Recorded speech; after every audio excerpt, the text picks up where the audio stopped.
ये कहानी है इंग्लैंड के एक छोटे से कस्बे में रहने वाले डॉनी की। उसका सपना था कि एक दिन वो बहुत बड़ा स्टैंड अप कॉमेडियन बने। अपने सपने को साकार करने लंदन चला आया। उसे यकीन था कि 30 के उम्र तक पहुंचते पहुंचते करोड़पति बन जाएगा और बस लाइफ सेट हो जाएगी। पर जिंदगी उसे इस कदर रुलाएगी, कभी सपने में भी नहीं सोचा था। खैर, उसकी जो कुछ भी जर्नी रही हो, 29 के उम्र तक आते आते वो एक मामूली बारटेंडर की जॉब करने लगा। लंदन जैसे बड़े शहर में रेंट पर रहना उसके लिए संभव नहीं था, इसलिए वो अपनी एक्स गर्लफ्रेंड कीली की मॉम के साथ फ्री में रहता था। तो वही कीली अपनी जॉब को लेकर किसी दूसरे शहर रहती थी। एक दिन उसके पब में एक अधेड़ उम्र की औरत आई। बेचारी काफी परेशान लग रही थी। डॉनी ऑर्डर लेने गया तो पता चला कि उसके पास तो एक चाय के भी पैसे नहीं है। तरस खाकर वो अपनी तरफ से उसे एक चाय ऑफर किया। इसके बाद तो वो लंबी लंबी डींगे हाँकने लगी, जैसे कि वो एक लॉयर है। इस पेशे में उसने कई अवार्ड जीते हैं। डेविड कैमरन और निक क्लेग जैसे नामी गिरामी नेताओं के साथ उसके रोज का उठना बैठना है। पिमलिको में एक प्राइवेट गार्डन वाला फ्लैट है, एक बेक्सली हीथ में 2 बेल साइज पार्क में, वगैरह वगैरह। उसके जाने के बाद डॉनी यही सोचता रह गया कि अगर वो इतनी ही अमीर थी तो उसके पास एक कप चाय के भी पैसे क्यों नहीं थे। अगले दिन वो फिर आ धमकी। अब तो ये उसके रोज का काम हो गया था। मार्था, यही नाम था उस अनजान औरत का। अब हर रोज वो अलग तरह से सज धज के डॉनी के पास आती और कहती कि बहुत जल्दी में हूं, मेरे पास टाइम नहीं है, फलाना फलाना जगह मीटिंग है। और फिर पूरा दिन डॉनी के साथ गप्पे लड़ाती। टाइम टू टाइम डॉनी की तारीफ भी करती रहती, जैसे कि वो बहुत हैंडसम है, उसे तो पब्लिक प्लेस में बैन कर देना चाहिए, वगैरह वगैरह। हर इंसान को दूसरों की जुबान से अपनी तारीफ सुनना अच्छा लगता है। डॉनी को भी लगता था। फिर पूरा दिन ऐसे ऐसे लोगों के बारे में बकवास करती रहती जिन्हें वो जानता तक नहीं था। डॉनी कभी कोई जोक मारता तो वो इतना ठाका मार मार के हंसती कि आसपास के लोग चकित रह जाते। कभी कभी तो वो एक दूसरे के साथ भाग चलने की बात करती। मेरे प्यारे रेंडियर, यही कहकर वो उसे पुकारती थी। किसी किसी दिन तो बिल्कुल सैड हो जाती, मानो उसके साथ कुछ बहुत बुरा हुआ हो। डॉनी को भी दिन प्रतिदिन उससे हमदर्दी होने लगा था। इस तरह उदास देख वो उसे हंसाने की कोशिश करता। अब तो उसके साथ काम करने वाले दोस्तों को भी लगने लगा था कि मार्था डॉनी की गर्लफ्रेंड है। बातों ही बातों में दोस्तों ने उनकी शादी की बात छेड़ दी। डॉनी बिल्कुल चुप हो गया, क्योंकि मार्था 42 साल की अधेड़ औरत थी और वो उसे उदास देखकर उसे खुश करने के लिए चुटकुले वगैरह सुना दिया करता था। वही मार्था डॉनी को लेकर कुछ और ही सपने संजोने लगी थी। उसने झट से कहा, अगर तुम मुझसे शादी कर लो तो मेरे प्रॉपर्टी के आधे हिस्सेदार बन जाओगे। हाल फिलहाल मैंने एक पेंट हाउस भी खरीदा है, अब बस उसमें कोई पर्दे टांगने वाला चाहिए। डॉनी मजाक मजाक में बोल उठा, मैं तुम्हारे पर्दे टांग दूंगा। ये बात उसने सबको हंसाने के लिए जोक के तौर पे बोला था, पर मार्था ने इसे सच मान लिया। इन दिनों मार्था को कहीं से डॉनी का ईमेल एड्रेस भी मिल गया था, जिस पर वो दिन रात मिलाकर लगभग सैकड़ों ईमेल्स कर दिया करती थी। अगले दिन वो पिकनिक पर जाने का प्रोग्राम बनाकर आई। डॉनी को समझ नहीं आ रहा था कि उसे बिना हर्ट किए मना कैसे करे। उसे फील होता था कि मार्था का बिहेवियर बच्चों जैसा है। जरूर पास्ट में उसके साथ कुछ बुरा हुआ होगा, तभी वो ऐसी है। फिर ये कहते हुए मना कर दिया कि वो कपल्स नहीं है, सिर्फ अच्छे दोस्त है। पिकनिक पर तो नहीं, लेकिन दोस्ती के नाते कॉफी पीने चल सकते हैं। शिफ्ट खत्म होने के बाद डॉनी उसे एक कॉफी शॉप ले गया। मार्था आज बहुत खुश लग रही थी और डॉनी के किसी भी पंच लाइन पर ठहाके मार मार के हंस रही थी। इतने में ऑर्डर लेने वेटर आई। मार्था ने उससे सिर्फ एक ग्लास सादा पानी मांगा। डॉनी ने जब पूछा तो कहने लगी, उसके पास इतना बजट नहीं है। पर बातें तो वो हमेशा करोड़ों की करती थी, मगर उसके पास एक कॉफी खरीदने के भी पैसे नहीं होते थे। बातों ही बातों में उसे एहसास हुआ कि आज डॉनी थोड़ा परेशान लग रहा है। इसके पीछे कौन है, किसने उसको परेशान किया, ये जानने के लिए उसने हंगामा खड़ा कर दिया। ऐसा लग रहा था मानो डॉनी को परेशान करने वाले को जान से मार डालेगी। किसी तरह समझा बुझाकर वो उसे घर भेजा। कौन थी ये औरत और उसके इस पागलपंती के पीछे कौन सा गहरा राज छिपा था, यही जानने के लिए डॉनी उसका पीछा करने लगा। पता चला कि वो एक कबाड़ खाने जैसे घर में अकेली रहती थी। डॉनी छिपकर उसे ही देख रहा था। तभी उसके फोन पर मार्था का ईमेल आया। अगले पल वो वहां से भाग खड़ा हुआ।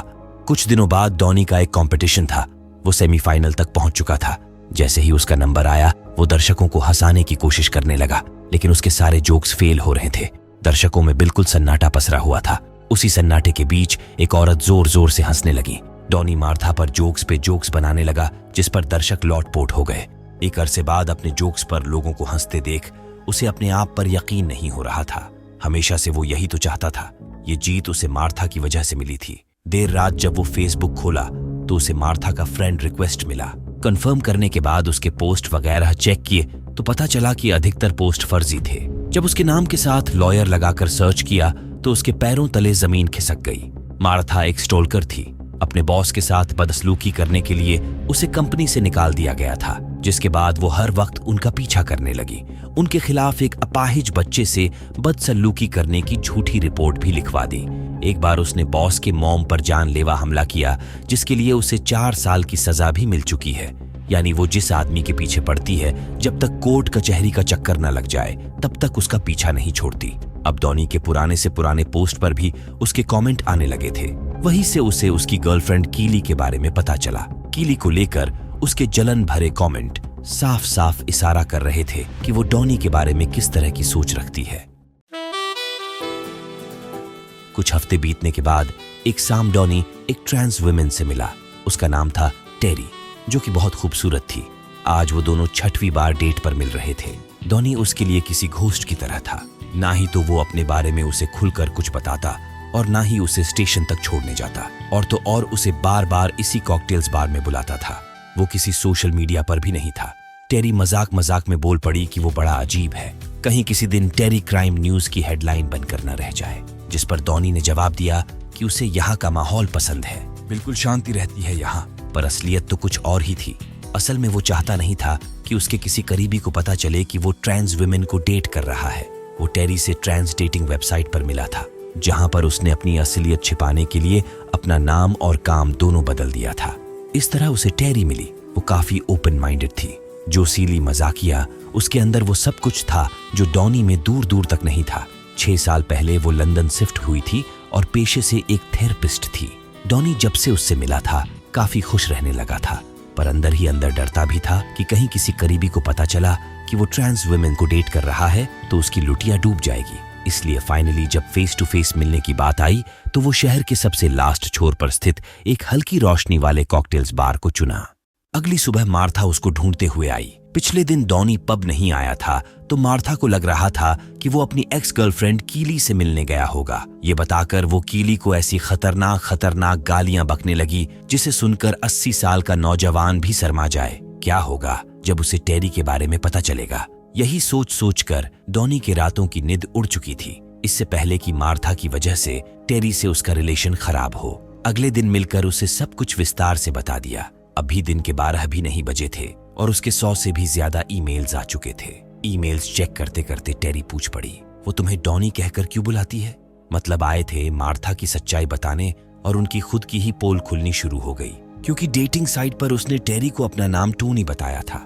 एक झूठ को छिपाने के लिए उसे और झूठ बोलने पड़े। वो मुझे पतलू पहलवान, बिल्लू सांडा और बेबी रेंडियर जैसे कई नामों से बुलाती है। टेरी को उसकी बातों पर यकीन हो गया, क्योंकि बेबी रेंडियर नाम से भी अनगिनत ईमेल्स थे। यही वजह है कि टोनी उससे छिप छिप कर मिलता है। यहाँ टेरी ने उसे साफ लहजे में समझा दिया कि अब वो छिप छिप कर मिलने से पक चुकी है। या तो वो मार्था को समझा बुझाकर अपनी लाइफ से चलता करे, या फिर खुद टेरी उसे समझाने कैम्पडेन के उस द हार्ट नामी पब में आ जाएगी और उस दिन होगा महासंग्राम। उसे मार्था के ईमेल से द हार्ट नामी पब का पता चल चुका था। अगर टेरी को पता चला कि टोनी कंस्ट्रक्शन लाइन में नहीं बल्कि उसी द हार्ट नामी पब में बारटेंडर की जॉब करता है तो उसके सारे पोल खुल जाएंगे। यही सोच सोचकर वो लाल पिला होने लगा था। उसने मार्था से पीछा छुड़ाने की लाख कोशिश की, मगर कोई तरकीब काम नहीं आई। हार पछताकर वो अपने साथ काम करने वाले दोस्तों को मार्था के ईमेल्स दिखाए ताकि वो मार्था को पब में आने से बैन कर सके। पर ईमेल्स खंगालते खंगालते उसके दोस्तों ने मजाक मजाक में एक ईमेल सेंड कर दिया। चूंकि ये सब दोस्त है तो आप अंदाजा लगा ही सकते हैं कि दोस्तों ने उसके साथ किस तरह का घटिया मजाक किया होगा। न जाने मार्था इस ईमेल को देख क्या सोचेगी। इस डर में वो पूरी रात सो नहीं पाया और अगले दिन छुट्टी मारकर टेरी से मिलने भाग गया। आज वो काफी एनर्जेटिक लग रहा था। टेरी को ये वाला टोनी काफी पसंद आया। गे बार में आकर उसे ऐसा महसूस हो रहा था मानो किसी ने उसके पैरों में लगी सारी बेड़ियां खोल दी हो। किसी का डर, किसी बात का भय नहीं कि लोग क्या सोचेंगे, क्योंकि यहाँ सब अल्टर टाइप के ही लोग थे।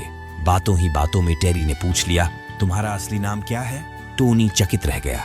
कहीं ना कहीं टेरी को पहले से ही अंदाजा था कि इस तरह के लोग अपनी असलियत छिपाते हैं। टोनी ने अपना असली नाम बताया और ये भी कि डेटिंग वेबसाइट पर अपना असली नाम वगैरह डालने से डर रहा था। शायद इसलिए उससे झूठ बोला।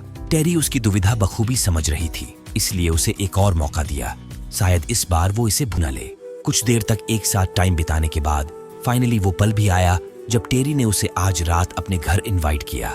ये ट्रेन पकड़कर अपनी प्रेम कहानी का पहला अध्याय लिखने चल दिए। बोगी खचाखच पैसेंजर्स से भरी हुई थी। टोनी ने नोटिस किया कि ट्रांस विमेन के साथ देख लोग उसे एकटक से घूरे जा रहे हैं।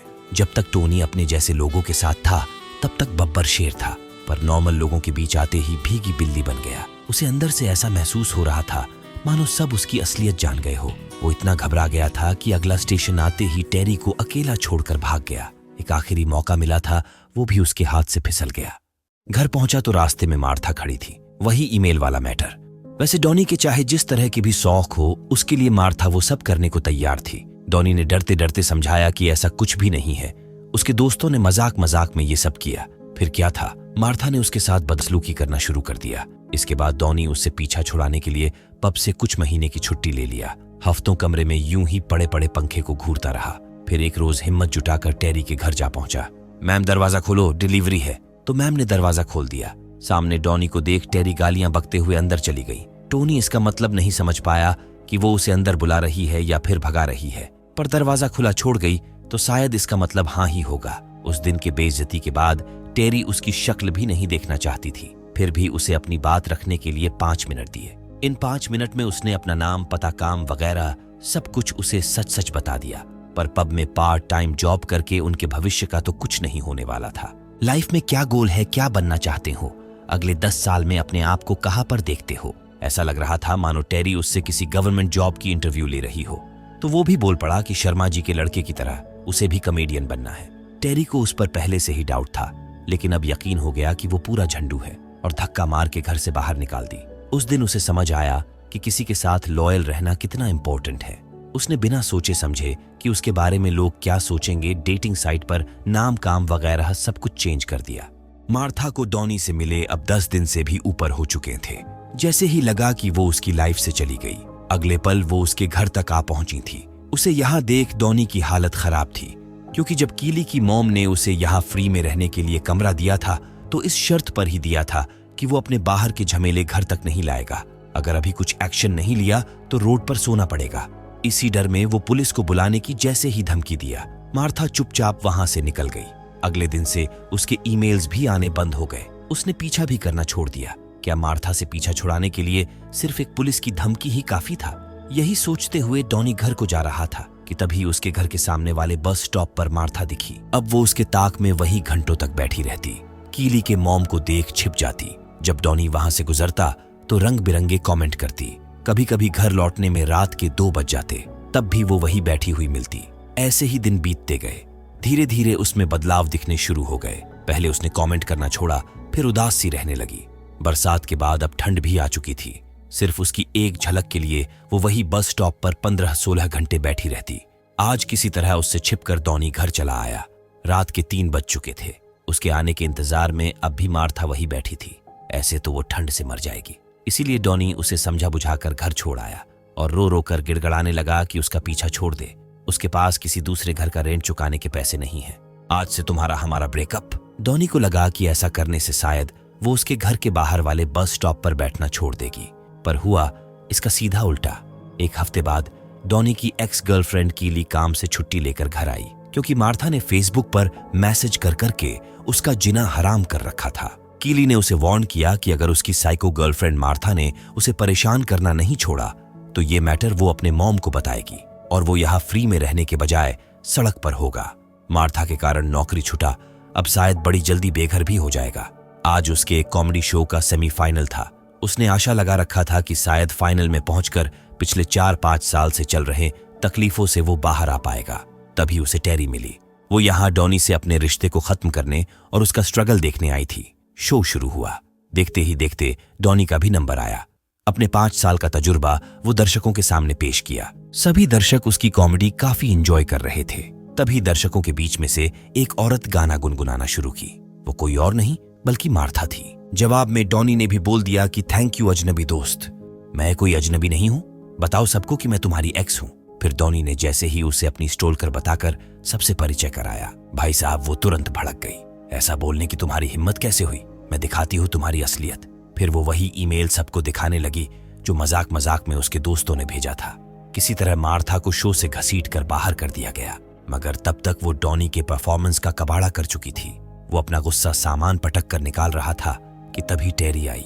उनके जस्ट पीछे मार्था थी। ये उससे छिपकर पीछे के रास्ते से निकल गए। टेरी को विश्वास नहीं हो रहा था कि वो एक अधेड़ औरत से इस तरह डर के भाग रहा है। कुछ भी हो, इसी बहाने उसे टेरी को समझाने का एक मौका मिल चुका था। टेरी को उससे हमदर्दी तो था, पर वो उसे फिर कोई चांस नहीं देने वाली थी। इतने में मार्था आ धमकी। डॉनी को किसी दूसरी लड़की के साथ देख उसका पारा हाई था। वो टेरी को ऐसी ऐसी वाहियात गालियां बकने लगी कि उसका भी मूड खराब हो गया। उसने भी बोल दिया कि मैं यहाँ डॉनी के साथ डेट पर आई हूँ और तुम फौरन यहाँ से दफा हो जाओ। अगले पल मार्था हाथापाई पर उतर आई। किसी तरह उसे टेरी के ऊपर से अलग किया गया, जिसके बाद डॉनी ने उसे अच्छी तरह समझा दिया कि वो एक पागल औरत है। ना ही तो वो कभी उससे प्यार करता था और ना ही कभी करेगा। मार्था उदास होकर चली गई। इधर टेरी का भी बुरा हाल हो चुका था। आखिर क्या होगा, इस कहानी का अंजाम जानने के लिए देखते रहिए। Песен еще не написаны, сколько, скажи, кукушка, пробой. В городе мне жить или на выселках, камнем лежать или гореть звездой.